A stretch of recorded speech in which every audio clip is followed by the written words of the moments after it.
será a terceira e última parte deste painel, antes do debate, cujo tema é Critérios Objetivos para a Fixação do Dano Moral. Antes, porém, fraqueamos a palavra à mediadora, doutora Thaís, aleluia, para a leitura do currículo da presidente do TRT5. Vamos voltar. Agora teremos a nossa presidente, doutora Débora Maria Lima Machado, para falar sobre os critérios objetivos para a fixação do dano moral. Doutora Débora é desembargadora do TRT da Bahia desde 20 de maio de 2004. Ela é técnica em Química pela Escola Técnica Federal da Bahia, concluindo o curso em julho de 1980, graduada em Direito pela Universidade Católica de Salvador em 1983. Eu não vou aguentar toda, vou fazer só um comentário. A senhora saiu da barriga da sua mãe indo estudar, né? Por quê? E em Ciências Contábeis pela Universidade Federal da Bahia em 1985, pós-graduada em Processo Civil e Trabalhista, aprovada nos concursos de Procurador Autárquico do INSS e Procurador do Estado da Bahia em 1984, Procuradora do Estado da Bahia no período de 1984 a agosto de 1989, membro do Conselho de Procuradores do Estado da Bahia de 1984 a 1987, aprovada em primeiro lugar no concurso de Juiz do Trabalho Substituto do ano de 1989, desembargadora federal do trabalho da 5ª Região desde maio de 2004, presidente da 6ª turma do TRT da 5ª Região no biênio 2006-2008, presidente da SEDI 2 no biênio 2009-2011, ex-professora de Direito do Trabalho da Faculdade de Direito da Universidade Católica de Salvador, ex-diretora, ex-coordenadora e ex-conselheira da Escola Judicial da 5ª Região, ex-professora de Direito do Trabalho e de Processo do Trabalho da IMATRA da 5ª Região, professora convidada do curso de pós-graduação em Direito do Trabalho da Fundação Faculdade de Direito da Bahia, coordenado pelo professor Rodrigues Pinto, membro integrante de comissões de concurso para provimento do cargo de Juiz do Trabalho Substituto da 5ª Região, professora em diversos cursos preparatórios para concurso na área jurídica, palestrante em diversos seminários e congressos jurídicos, a exemplo dos promovidos pela editora RTR, a Matra 5, a Matra 21, a Matra 20. Integrou a mesa diretora do tribunal no cargo de vice-presidente no biênio 2017-2019 e atualmente ocupa o cargo de presidente do TRT da 5ª Região. Doutora Débora, seja bem-vinda.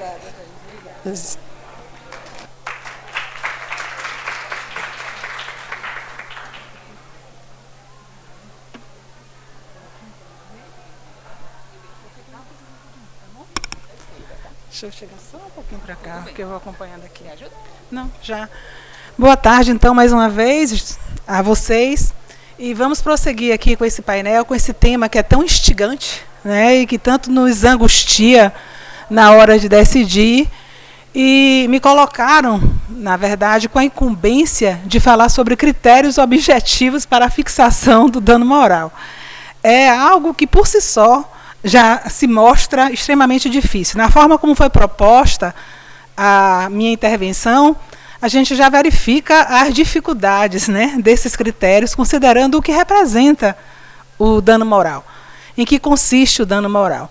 Mas, ao mesmo tempo, eu aí vou colocar aqui meu pensamento, até porque tanto a doutora Roberta como o doutor Pedro Lino já fizeram exposição aí de temas relacionados a essa questão, que eu também vejo como necessária, não é uma tarifação do dano moral, mas que a gente tenha realmente por objetivo trazer alguns critérios, alguns parâmetros que nos permita chegar a um valor que efetivamente seja não único, isso é impossível, mas pelo menos estabilizado, no sentido de que não teremos assim discrepâncias em relação a valores de danos morais, como na prática a gente tem visto, onde, na verdade, cada juiz termina sendo aquele que vai, de acordo com seus critérios subjetivos, fixar um valor e dizer que aquele valor que ele está arbitrando está dentro do princípio da proporcionalidade, da razoabilidade, que tem um caráter punitivo, considerando também a capacidade econômica da reclamada. A gente vê isso muito. Eu procurei fazer pesquisa no tribunal, nos acórdãos, para, inclusive, a partir da publicação, né, da reforma trabalhista, trazer novos subsídios para os meus votos. E vi que a grande maioria das decisões, ela realmente fala dessa maneira. Diz qual foi o fato, né, qual foi o dano causado, estabelece o nexo de causalidade e fixa aquele valor. E, a partir daí, cada um vai ficar, inclusive quem trabalha em colegiado na turma, uma discussão que não vai levar para lugar nenhum. Quem é que é o verdadeiro juiz a nível da dor alheia quando se fixa ou se arbitra determinado valor? Então, foram muitos momentos nas turmas de julgamento que cada um achava que o valor que estava fixando era o justo. É a justiça pessoal de cada um.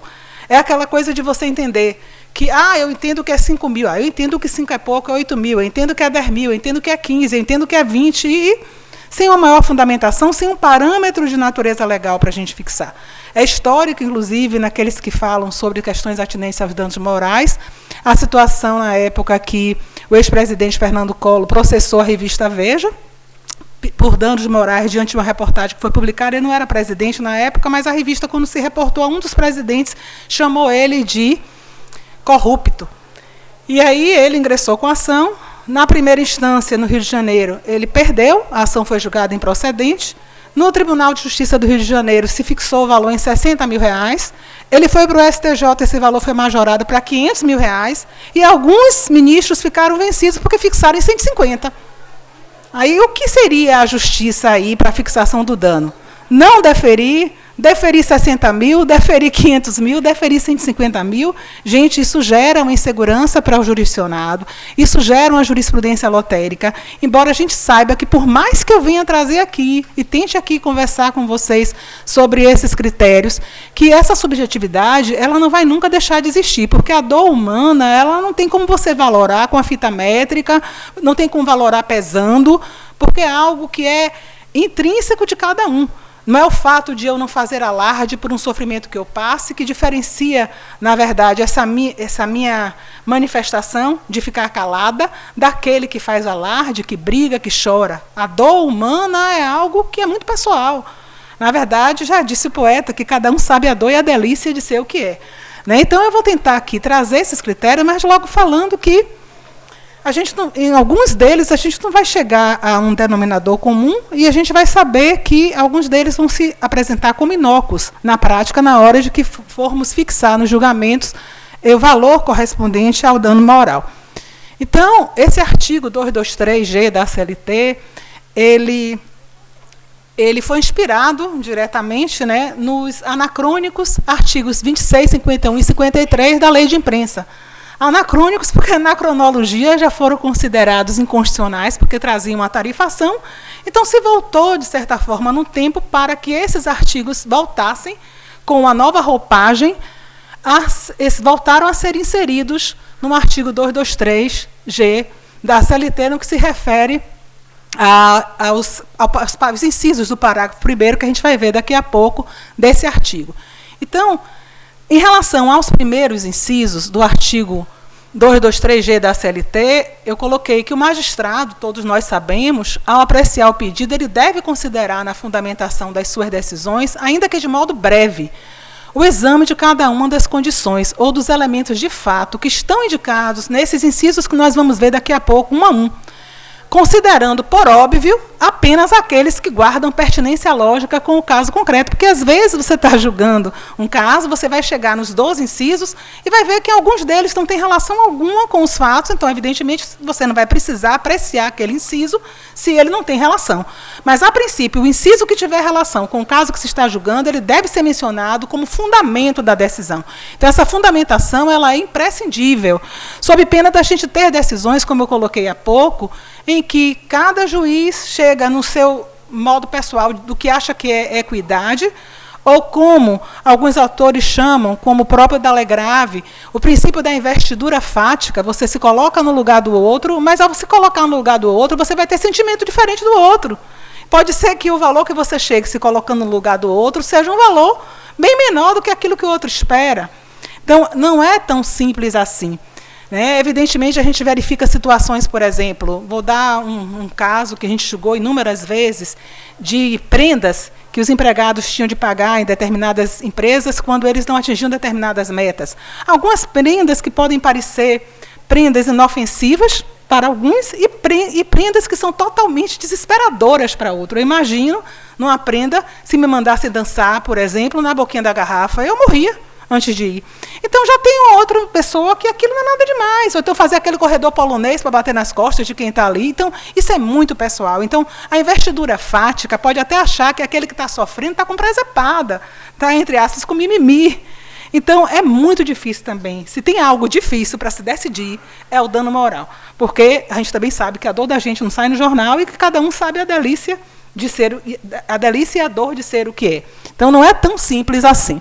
Então, mas é preciso que, pelo menos, se a gente tem esses critérios, e nisso aí o voto do ministro Gilmar Mendes já deixou encaminhado, que esses critérios vão servir de embasamento, sim, para o juiz fixar o dano moral. A gente vai ter problemas lá na frente, até para definir o que é o dano de natureza leve, de natureza grave, de natureza gravíssima, de natureza média, mas, pelo menos, eles vão dar um patamar, entre aspas, de uma certa objetividade para evitar que a gente use os chavões, né, de acordo com a situação dos autos, com o princípio da razoabilidade, da proporcionalidade, o caráter pedagógico da condenação e a condição social e econômica da reclamada e o arbítrio, cada um de um jeito, como a gente vê em colegiado. Todo mundo aqui que faz parte do colegiado ou já fez, sabe exatamente como isso é difícil de conciliar. Às vezes até um colegiado se conforma, né, com aquele valor, que termina sendo uma tarifação também, só que uma tarifação, em vez de ser legal, é uma tarifação da turma. É uma tarifação da primeira turma, da segunda, da terceira, da quarta, e é por aí, certo?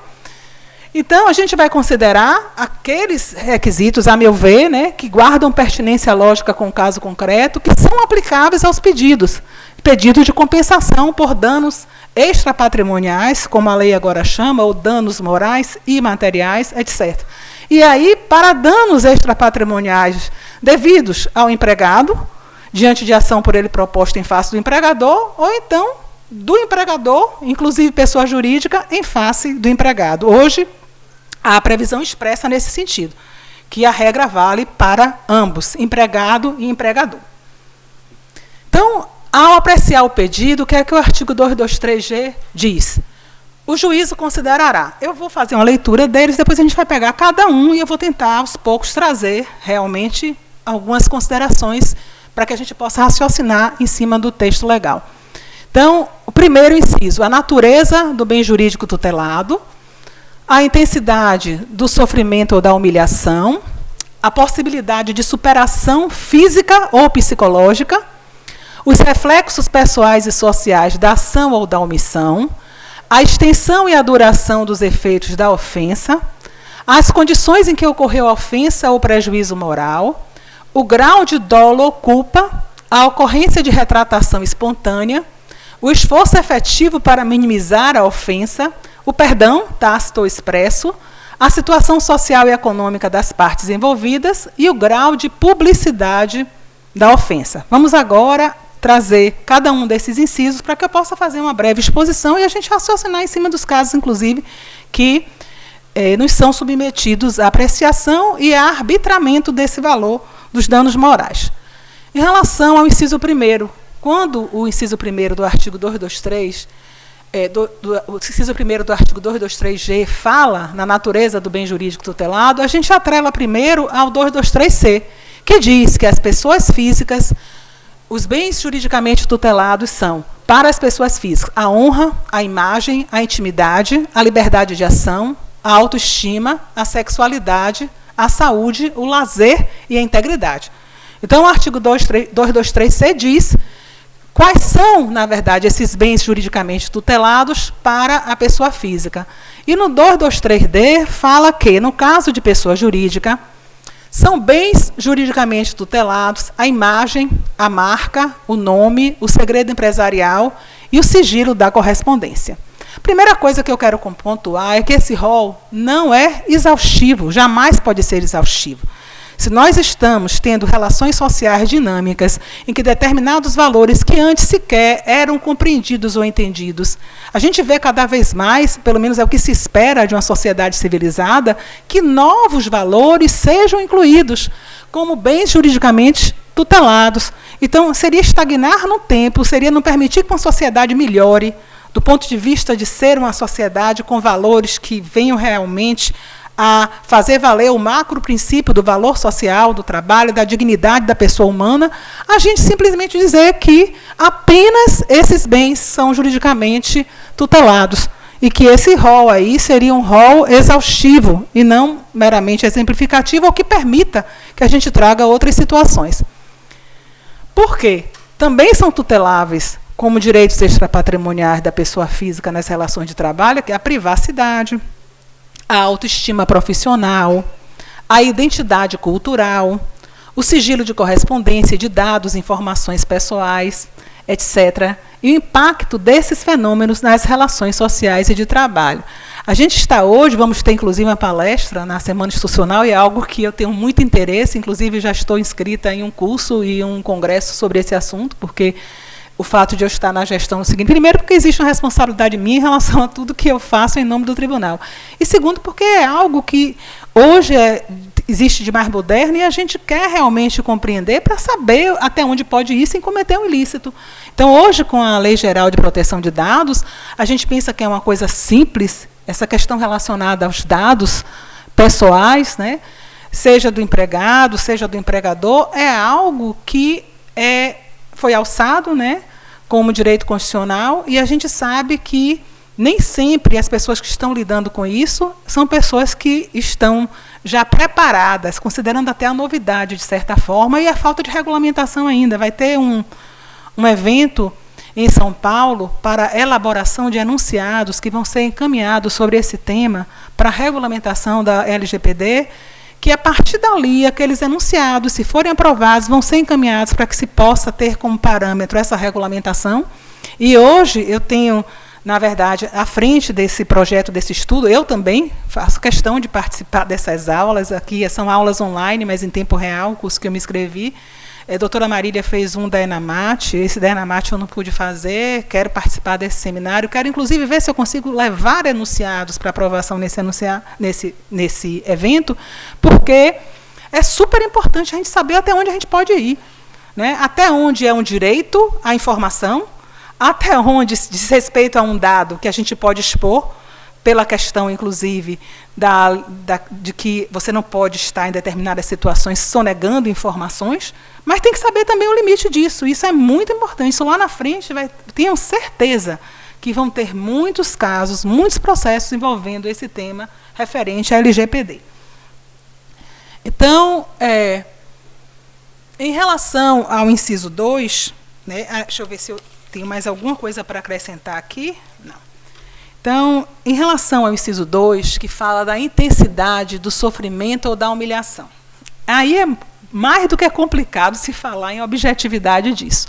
Porque o sofrimento, a dor, o sentimento de humilhação são dados relativos e muito subjetivos, variáveis de indivíduo para indivíduo. Razão porque não são um bom parâmetro, principalmente se a gente falar em objetividade, para a avaliação da gravidade da ofensa, e não são pressupostos da indenização ou compensação. Porque a gente parte da premissa que a gente vai ter que desenvolver um caminho pelos 12 incisos do artigo 223G para chegar lá embaixo, no parágrafo 1º, nos incisos, e conseguir fazer a correlação com a natureza da lesão, se ela é leve, se ela é média, se ela é grave ou se ela é gravíssima. E a gente vai usar esses 12 incisos como elementos para nos fazer chegar a uma conclusão, para a partir daí a gente ter uma delimitação do valor em relação a essa questão da tarifação, dos valores. Tudo isso já foi muito bem colocado aqui por doutora Roberta, a questão da inconstitucionalidade, isso já foi colocado. Mas no voto do ministro Gilmar, ao dar início ao julgamento dessas ações, né, declaratórias de constitucionalidade, ele já deixou antecipado que esses incisos, eles são incisos que vão ajudar o julgador ao arbitramento do valor correspondente aos danos morais, e diz mais, interpretação na fixação do teto sempre em conformidade com a Constituição, interpretação conforme, para que em determinadas situações possa o juiz, sim, sem que se fale na inconstitucionalidade do dispositivo, fixar valor maior.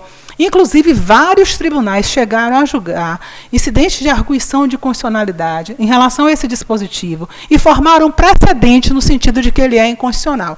Ou seja, com base na súmula 10 do Supremo, observada a cláusula de plenário, levaram para o órgão, ou pleno, ou órgão especial, e já tem hoje precedente vinculativo, que já foi formado com base no novo Código de Processo Civil, que já não é novo, e com base exatamente no sistema de precedentes, que faz com que eles tenham de ser necessariamente observados. Então, isso aconteceu em vários tribunais. No nosso não aconteceu, no TST não se chegou a decidir também dessa maneira, como foi bem colocado por doutor Pedro Lino, e a gente está no aguardo do julgamento pelo Supremo Tribunal Federal, após o pedido de vista do ministro Nunes Marques, e até agora tudo está parado e a gente continua com o mesmo martírio, com a mesma dificuldade nesse tema. Então, por que eu coloco também dessa precariedade desse parâmetro? Porque a responsabilidade, ela opera-se pelo simples fato da violação. Violou, já tem a responsabilidade. Então, verificada a lesão a direito da personalidade, surge a necessidade de reparação do dano moral, não sendo necessária a prova do prejuízo, bastando o nexo de causalidade. Então, Carlos Alberto Bittar, ele chama a atenção para a inconsistência técnica da posição doutrinária e jurisprudencial que vê na dor ou no sentimento de humilhação, parâmetro relevante para o julgamento da pretensão à compensação por dano moral. Ele diz, realmente, não se cogita em verdade, pela melhor técnica, em prova de dor, ou de aflição, ou de constrangimento, porque são fenômenos íncitos na alma humana, como reações naturais a agressões do meio social. Dispensam, pois, comprovação, bastando, no caso concreto, a demonstração do resultado lesivo e a conexão com o fato causador para a responsabilização do agente. Isso é super importante, foi como eu coloquei há pouco para vocês. O fato de eu ser uma pessoa mais extrovertida, o fato de eu não externar a dor que eu estou sentindo, e todo mundo achar que eu estou muito bem porque estou com um sorriso nos lábios, não significa, primeiro, que eu não esteja sentindo, e segundo, que eu precise sentir para ser indenizada. Né? Eu vinha comentando aqui, antes da gente começar o painel, com Pedro Lino e com Roberta, falando, inclusive, de meus 2 filhos. Né? Eu tenho 2 filhos, um de 34, um de 25. E, assim, os 2 são médicos, mas com personalidade muito diferentes. O meu mais velho parece que supera tudo. É como se ele tivesse sido formado mesmo para segurar a dor, partir adiante, não extravasar muito. Acho que ele vira a página mais fácil. Então, eu sempre achei assim, ele mais forte nesse sentido. E já o mais novo, não. Ele fala com todo mundo, ele brada, ele diz o que está sentindo, ele é todo emotivo. E eu ficava nessa preocupação e chamei o meu mais velho e falei, meu filho, ajude seu irmão. Às vezes eu acho seu irmão mais frágil que você, seu irmão sente mais as coisas, eu acho que ele sofre mais. Dá uma força para ele nisso e sempre ia pontuando algumas coisas. Ele me disse uma coisa que me deu assim como se fosse um murro assim, no coração. Ele disse, mãe, o fato de eu não falar não significa que eu não estou sentindo. Então, isso para mim fez eu perceber o quantas vezes ele sofria calado. E quantas vezes as pessoas passam por momentos de humilhação. Tem umas que não, bota a boca no trombone, vai para a televisão, pega o WhatsApp, fala com todo mundo. Tem umas que estão ali naquele encolhimento, naquela frustração, e é isso que gera. A gente tem hoje um dado inacreditável de pessoas que são portadoras de problemas de ordem mental, psicológica, por causa de lesões que existem aos direitos da personalidade dentro do ambiente de trabalho. E como a Roberta colocou, a gente tem que pensar também em algo que se previna isso. Porque se a gente começar a achar que isso é comum, e achar que porque é comum virou brincadeira pedir dano moral no seu trabalho, aí a gente, ao invés de estar tratando o problema, a gente está punindo aquele que se vê lesado, porque virou uma prática tão normal, que a gente termina se familiarizando com aquilo, se psicoadaptando com aquilo, como se aquilo fosse normal. Né? E a gente sabe que esse fenômeno da psicoadaptação é exatamente isso. Você começa a ver o que é errado e você acha que, na psicologia, aquilo começa a não te incomodar mais. Começa, o que é que tem de mais? Uma brincadeira? O que é que tem de mais falar isso? Também agora tudo é milindre. Não é bem assim. Certo? Então é preciso a gente ter esse cuidado com cada dor, com cada um que passa pelo que tem e pelo seu processo de sofrimento, e o que não é fácil. E aí, como eu digo, se entra a individualidade, se entra a justiça de cada um para fixar um valor, a gente vai ter cada um como justiceiro do seu modo, cada um achando que o seu valor é melhor do que o outro, e a gente não vai chegar em lugar nenhum. Certo? Então, vamos para o inciso 3º, que fala na possibilidade de superação física ou psicológica. Primeira coisa, o que significa superação? Se você for olhar no dicionário, significa vencer, subjugar, dominar, destruir, devastar, arrasar, aniquilar, livrar-se de, afastar, remover, passar além de, passar por cima de, sobrelevar, levar vantagem, sobrepujar, certo? E o inciso é um inciso obscuro. Quis a lei dizer o quê com esse inciso, quando fala superação físico-psicológica? Ela quis dizer recuperação da integridade corporal, quando falou em superação física? O inciso em exame equiparou danos morais a danos psicológicos, a usar a expressão superação psicológica? Isso aqui eu trago para a gente discutir no debate. A mera possibilidade terapêutica de recuperação da integridade corporal do ofendido deve ser considerada como atenuante ou excludente da responsabilidade por dano extrapatrimonial decorrente de acidente do trabalho? Então, primeira coisa, eu coloco a possibilidade terapêutica de recuperação não é um dado objetivo, capaz de servir nem de atenuante da responsabilidade patronal. Porque pode existir aquela possibilidade, mas mesmo assim ela não se efetivou no caso concreto. E cada organismo reage de uma maneira a uma medicação, a um tratamento. Então, você não pode dizer, porque aquela possibilidade terapêutica existe, que ali aquele empregado, aqui mais a gente se referindo a casos de acidente de trabalho, doença ocupacional, ele teve essa possibilidade de superação. Então, reparem o quanto a gente tem nesse inciso critérios ali embutidos que são de natureza intimamente subjetiva. Então, vamos prosseguir. O inciso 4º, ele fala nos reflexos pessoais e sociais da ação ou omissão. Aí eu digo que eles podem ser sopesados por meio da verificação dos atributos da personalidade que foram atingidos pela ação ou omissão ilícitas. O que foi atingido? A imagem, a honra, a intimidade, a liberdade, a sexualidade, a integridade física. Esses reflexos, reparem que são reflexos sociais e reflexos pessoais. Os pessoais são esses aí. E quais são os reflexos sociais?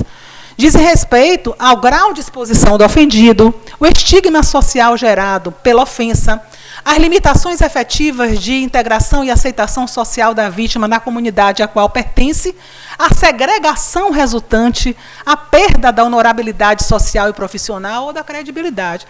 Então, a gente tem que separar aí o que são reflexos pessoais e o que são reflexos sociais decorrentes do ilícito. O inciso 5º fala sobre a extensão e a duração dos efeitos da ofensa. A extensão da ofensa refere-se aos bens jurídicos atingidos pelo dano resultante de ação ou omissão ilícitas, ou pela atividade de risco, no caso de responsabilidade objetiva. E a extensão e gravidade têm limites, por isso coloquei necessidade de exame cuidadoso. É preciso que se olhe cuidadosamente os fatos relacionados ao caso. E aí, gente, quando a gente chega no tribunal, eu estava olhando as decisões do Tribunal Superior do Trabalho sobre valor de dano moral, que a regra é que o TST não pode rever valores, a não ser em situações que sejam os valores extremamente absurdos ou estratosféricos, ou então em casos em que são flagrantemente risórios, mas a gente vê o quanto é importante no tribunal, no segundo grau, essa delimitação fática, porque quando o tribunal faz isso, e faz isso de maneira esmiuçada, não se pode alegar, se o TST reformar, que o TST estava reexaminando fatos e provas. Ele está considerando a valoração do tribunal, para a partir daí ele fazer o enquadramento. E, infelizmente, a gente verifica que em muitas situações o tribunal termina não fazendo essa análise, não dando esse elemento para o TST. E a gente tem uma concepção, outro dia eu estava conversando com o Luiz Alomba sobre isso, o quanto a nossa responsabilidade é grande ao a gente ser relator em um processo e o que é a importância para essa decisão quase que se perpetuar, mesmo que extremamente justa, de um acórdão do tribunal. Então, é preciso ter esse cuidado e esse zelo. Vou tentar aqui correr um pouquinho, porque também já recebi um cartão vermelho. Certo? Então, o que seria essa exposição do ofendido? Inclusão em cadastro de devedores ou inadimplentes. Isso para a gente ver a extensão, e não para a gente dizer que o dano existiu. Já vimos isso. Né? A divulgação de notícias difamatórias ou caluniosas, a falsa comunicação de crime. Tem muito processo no TST envolvendo casos de empregado que foram falsamente acusados de crime e depois essa falta grave ela foi revestida, a justa causa foi revertida, não foi comprovada. E casos a gente verifica também valores diferentes. O que é que se considerou para esse valor ser diferente? Provavelmente tudo isso. Se chegou aí, já é para efeito de atenuante ou efeito de agravante, porque, como o próprio Supremo STJ, embora com base naquela naquela pesquisa que se faz, dos valores que normalmente são fixados para determinado tipo de conduta ilícita, ele parte daquela pesquisa jurisprudencial, o critério bifásico, chega àquele valor, em cima daquele valor faz as agravantes e as atenuantes para chegar ao valor final. Certo? Então, aqui, a violação da privacidade por meio de divulgação ou exposição de dados pessoais. Então, os efeitos devem ser considerados a exclusão ou segregação social, mais a mesma coisa, a extensão e a duração dos efeitos, a segregação social e profissional, a estigmatização do ofendido, a perda do emprego ou da fonte de renda, a perda da capacidade laborativa, a perda da harmonia estética e o menoscabo da autoestima pessoal e profissional. Certo? O inciso 6, condições em que ocorreu ofensa ou prejuízo. Aí a necessidade de considerar aspectos circunstanciais, tempo, lugar, modo, que cercam ou acompanham o fato ou a situação.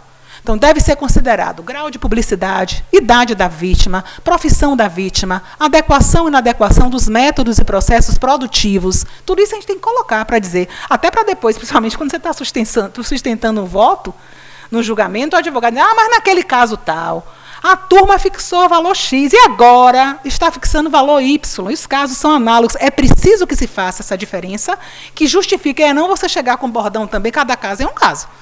É preciso que você diga por que cada caso é um caso. E isso requer que você leve fatos para o exame e justificativa daquela decisão que você está proferindo.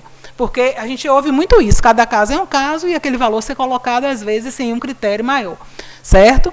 O que infelizmente, tira a credibilidade do judiciário, deixa o jurisdicionado numa situação de insegurança e ocorre aquilo que muitos chamam de jurisprudência lotérica, né, na hora de fixação do valor.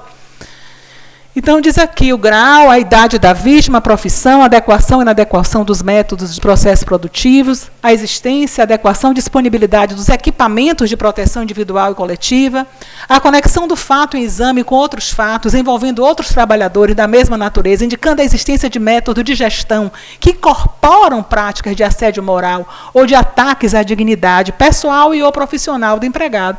Então, se você verifica que aquela empresa normalmente vem sendo condenada com base em fato análogo, aí é como a Roberta colocou, vamos investir não para dizer que a indenização tem que baixar, o que virou indústria da indenização por dano moral. Vamos fazer com que essa empresa reveja esses métodos, respeitando os valores da personalidade que são discriminados em relação aos seus trabalhadores também, mais do que nunca é preciso que haja esse respeito. O grau de dolo ou culpa. A responsabilidade, em regra, ela é subjetiva, salvo nas hipóteses de responsabilidade objetiva. E o grau de culpa ou dolo é um dado de relevância relativa. Deve ser considerado pelo juiz, sem perder de vista que, em sede de responsabilidade civil, a compensação ou a reparação é dimensionada pela extensão do dano e não pelo grau de culpa do agente. Mas aí a culpa, gente, aqueles conceitos de dolo e culpa por negligência, imprudência, imperícia, a gente traz tudo também para o processo de trabalho. Na hora dessa avaliação, eu não vou falar sobre isso, que a gente não vai ter tempo. Certo? Atenção também, porque o parágrafo único do artigo 944 do Código Civil, apesar dessa regra daqui de cima, que eu digo que a gente não pode perder de vista, que a compensação ou reparação é dimensionada pela extensão do dano e não pelo grau de culpa, mas o parágrafo único do artigo 944 do Código Civil diz que a excessiva desproporção entre a gravidade da culpa e o dano pode gerar redução equitativa da indenização, essa possibilidade, certo? Vem o inciso 8º, a ocorrência de retratação espontânea, vou dar uma correr aqui, e o esforço para minimizar a ofensa. Eu juntei esses dois porque retratação significa o quê? Significa emenda, correção, isso aí olhando no dicionário, de desfazer ou desistir do ato ou conduta anterior. É a capacidade de você restabelecer o status quo. A possibilidade existe quando há dano moral decorrente de ofensas ou injúrias irrogadas contra a vítima, seja empregado ou empregador, no caso de dano à imagem, à honra, em razão da divulgação de fato ofensivo, devendo ser cabal e feita com o mesmo alcance, isso é super importante, e é quase impossível de se fazer depois que o estrago já foi feito. Condições, extensão e pelos mesmos meios. E é impossível você falar, em se tratando de dano moral decorrente de acidente do trabalho, com dano à integridade física do trabalho, e você poder falar que esse esforço minimize a ofensa, certo? o perdão tácito ou expresso, que é bem interessante, vou tentar falar rápido também. A retratação significa emenda, correção, desfazer ou desistir do ato ou conduta anterior, capacidade. Eu acho que eu fiz uma troca aqui, eu pulei o 9 e o 10, não foi? Foi. Mas deu para vocês entenderem, eu acho. Então, aqui eu achei interessante a questão do perdão tácito versus demora no ajuizamento da ação. Por quê? Porque a gente entende que se a relação de emprego é uma relação que traz como elemento a subordinação jurídica, e se essa subordinação jurídica é do empregado em relação ao empregador, que o empregador quem tem o poder diretivo e suas variantes e não o empregado, a gente não consegue pensar no empregado punindo o empregador.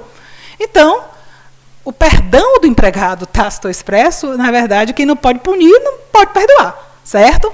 Então, o que, que se deve considerar? O empregado perdoou? O termo técnico correto, adequação, não seria perdão. O que é que o juiz deve considerar? Não deve considerar como perdão tácito a demora no ajuizamento da ação, porque o empregado não tem o direito de perdoar, porque ele não tem poder punitivo e se ele não pode punir, não pode perdoar. O que ele deve, estou falando do ponto de vista jurídico, não do ponto de vista do ser humano, passar por cima, por conta dos princípios dele, eu vou perdoar, eu não quero mais falar sobre isso, eu vou deixar para trás. Então, o juiz deve considerar o tempo transcorrido entre a ofensa e o ajuizamento como critério de verificação da existência de perdão tácito do empregado. Mas por quê?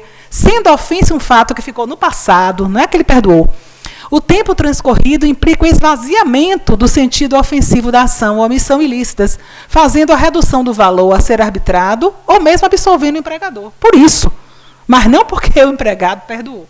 Certo? É um entendimento que se tem por uma questão lógica do que significa perdão, do que significa poder punitivo e do que significa subordinação jurídica na relação de trabalho, quem a tem, não só a subordinação, como também em relação aos poderes, fiscalizador, punitivo, disciplinar, diretiva, etc. Inciso 11, a situação social e econômica das partes ofendidas, os fatos a serem observados quando da fixação da indenização por danos extrapatrimoniais. É preciso, aí também já foi colocado, que a gente nem tenha o enriquecimento ilícito do ofendido versus o princípio da reparação integral. Então, violação a direito da personalidade, a reparação, conversão em pecúnia. Existe essa possibilidade, em tese? Então, não se pode dimensionar o valor da indenização devido ao ofendido por sua miserabilidade ou por sua renda, ainda que esses fatores sejam importantes para se aquilatar o alcance e efeito da ofensa. Então, esse valor deve ser proporcional ao dano, necessidade de considerar os valores sociais e éticos envolvidos. A indenização também tem esse caráter pedagógico e inibitório, né? Evidentemente, embora tenha horas que parece que a penalidade não está fazendo, entre aspas, cócegas no empregador, porque quanto mais a gente condena, aquilo se repete. É como se ele já fizesse, inclusive, uma média de tabelamento do valor que ele vai ser condenado, e colocou como risco empresarial, e a partir daí, ele faz a primeira, a segunda, a terceira, a quarta, a 10ª, a gente começa a aplicar por causa da reincidência. A reincidência, vocês estão vendo aí que é um absurdo, porque quer que aconteça a mesma coisa com as mesmas partes, isso não vai acontecer. É quase que impossível acontecer de novo. Né? Pelo menos acontecer de novo com reclamação. Né? A gente sabe que quando ele reclama, o normal é que ele reclama porque foi despedido. Certo?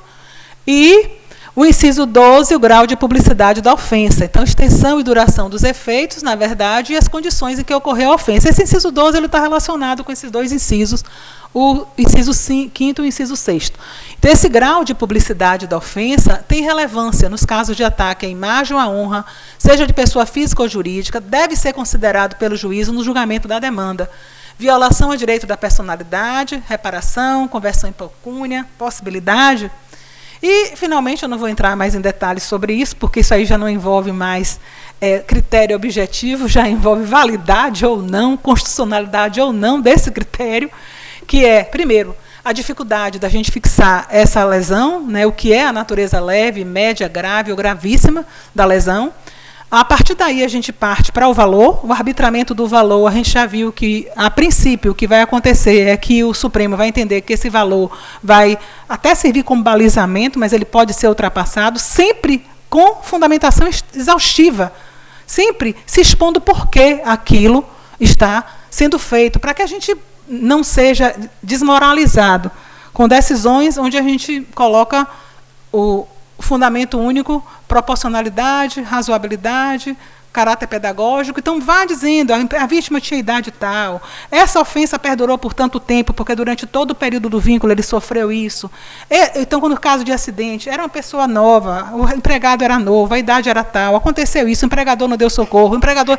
Ou seja, vamos pegar os elementos de fato do processo, para, a partir daí, quando a gente colocar um valor de uma situação similar de uma empresa em relação à outra, a gente ter fundamento para poder dizer de maneira diferente. Foram muitos momentos em que eu estava relatando processos, principalmente processos relacionados à revista, não revista íntima, mas revista em pertences de empregados, porque a gente tem uma súmula do tribunal, tem natureza vinculante, foi elaborada no sistema de precedentes, após o CPC e após a reforma também da CLT, que veio antes ainda do CPC, não é? Estou falando aqui da 13467, estou falando da criação do sistema de precedentes no processo trabalhista que tirou o incidente de uniformização de jurisprudência, dizendo que cabe. Se vai ser cancelado ou não, se vai continuar ou não, mas assim, várias vezes eu vi o advogado falar, porque no caso tal, era a mesma empresa e a turma, por unanimidade, fixou em X. Aí tem que colocar primeiro, quando essa revista foi feita, tinha outras pessoas presentes.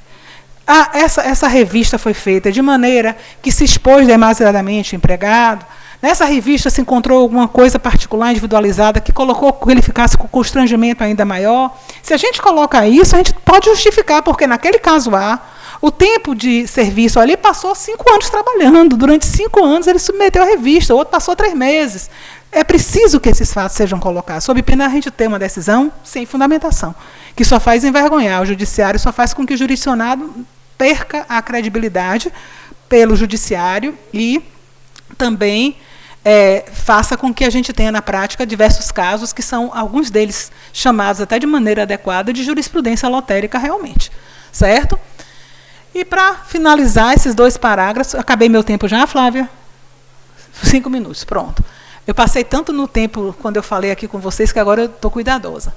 Se o ofendido for pessoa jurídica, a indenização será fixada com observância dos mesmos parâmetros estabelecidos no parágrafo 1º deste artigo, mas em relação ao salário contratual do ofensor.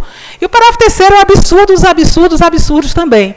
Quando diz na reincidência entre partes idênticas, o juízo poderá elevar o dobro o valor da indenização. Partes idênticas, você requer que aconteça a mesma coisa mais de uma vez entre o mesmo empregado, o mesmo empregador, e, a partir dali, você possa, porque são iguais os casos, você não considera a reincidência como punição para inibir a conduta daquele empregador em relação aos outros empregados, que é o mais importante também.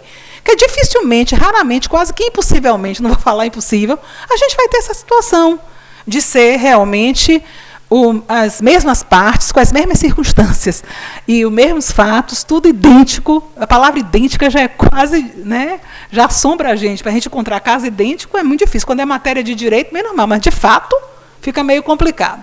Né? Então, basicamente isso. Eu separei umas jurisprudências para a gente ver, mas não vai dar tempo. Então, eu vou agradecer mais uma vez a todos por me ouvirem, né? Agradecer também o convite da Escola Judicial, agradecer a doutora Thaís pelas palavras, agradecer a vocês que estão presentes e me redimir um pouco, porque hoje pela manhã eu me empolguei tanto falando, porque eu estava correndo contra o tempo, que eu cometi algumas injustiças e algumas omissões. Vou tentar me redimir, dizer que, inclusive, que eu já me coloquei à disposição com o doutor Guilherme para marcar uma sexta-feira, que eu possa ir lá no auditório de lá do comércio para tirar dúvidas de vocês, contar novidades. As coisas, hoje eu esqueci de falar um monte de coisa boa que ainda tinha. E acabou que eu não consegui falar tudo. Então, a minha ideia é eu ir com o secretário-geral da presidência, eu ir com Marília, com Carla, eu ir com Orocio, para que vocês tenham esse acesso à administração, para que vocês possam estar mais próximos. A gente também quer isso. Então, a gente vai marcar isso. Falei com o Guilherme, fiz essa sugestão, estou à disposição. Então, eu queria registrar. Primeiro, quando eu falei da vara de Aracatuca, eu falei de Viviane Martins, eu não falei de doutora Cristiane Peixinho, que, na verdade, foi quem tomou realmente esse projeto como algo que ela buscou, ela correu atrás. Né? E como eu falei nomes também de alguns servidores e tudo mais, eu quero também registrar das varas que foram consideradas, que agora que estão no quadrante de 25% das melhores, a vara Terceira de Ilhéus, doutora Mônica Sapucaia, também merece nossos parabéns. A vara de Jiquié, doutora Ângela também Sampaio, que merece nossos parabéns. E, pelo amor de Deus, que a emenda não seja pior que o soneto, que eu não tente consertar e esqueça mais alguém. Se eu esqueci, me perdoe. Ou então me chame a atenção, que quando eu for falar de novo, eu vou me redimir mais uma vez, viu? Obrigada por tudo e vamos seguir em frente aí no nosso debate, tá bom?